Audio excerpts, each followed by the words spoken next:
नमस्कार दोस्तों, स्वागत है आपका हमारे चैनल पर।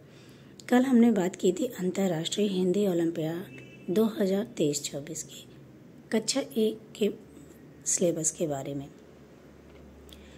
हिंदी ओलंपियाड 2023-24 12 दिसंबर 2023 को संपन्न होने वाला है।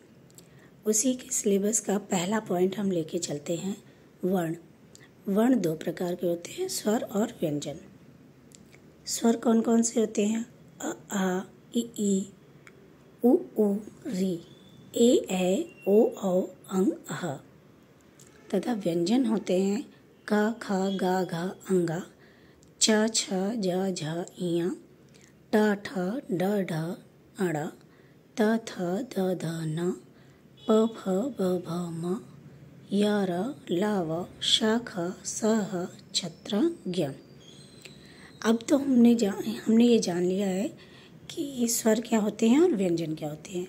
अब बात आती है कि इस टॉपिक से रिलेटेड प्रश्न कैसे आएंगे। बच्चों से कक्षा 1 में इससे रिलेटेड प्रश्न क्या पूछ सकते हैं, तो चलिए जानते हैं। इस टॉपिक से रिलेटेड प्रश्न पूछा जा सकता है। जैसे इसमें प्रश्न पूछा गया है, इनमें से व्यंजन वर्ण हैं, कौन सा व्यंजन है? बड़ी, छा, बड़ाऊ, ए। तो हमने अभी पढ़ा कि स्वर क्या होते हैं और व्यंजन कौन कौन से होते हैं। तो हम बता सकते हैं आसानी से कि छ व्यंजन होता है। इसके बाद पूछा जा सकता है कि भा के बाद कौन सा वर्ण आता है। बच्चों को तो अभी ये भी नहीं पता कि वर्ण होता क्या है। अभी हमने इस टॉपिक में यही जाना कि वर्ण क्या है, वर्ण में स्वर क्या है और व्यंजन क्या है। तो भा के बाद क्या आता है? माँ। और इसमें हम इस तरह से और कौन से प्रश्न पूछ सकते हैं? इसमें ये भी पूछा जा सकता है कि इनमें से कौन सा वर्ण व्यंजन है? री, बड़ी, बड़ाऊ और ड से डमरू। तो इनमें से कौन सा वर्ण व्यंजन होगा? ड से डमरू। कौन सा वर्ण स्वर है, ये भी पूछ सकते हैं। त्र, ओ, द, ध।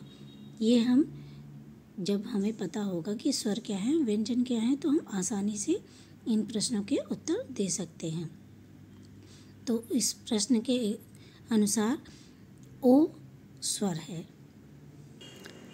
इस प्रकार हमने जाना कि टॉपिक वर्ण से रिलेटेड कौन कौन से प्रश्न या किस प्रकार के प्रश्न पूछे जा सकते हैं। तो आगे का टॉपिक हम कल पढ़ेंगे। हम ये 12 दिसंबर से पहले इस सिलेबस को कंप्लीट करके कुछ प्रैक्टिस सेट भी करवाने वाले हैं। तो जुड़े रहिए हमारे चैनल के साथ। धन्यवाद।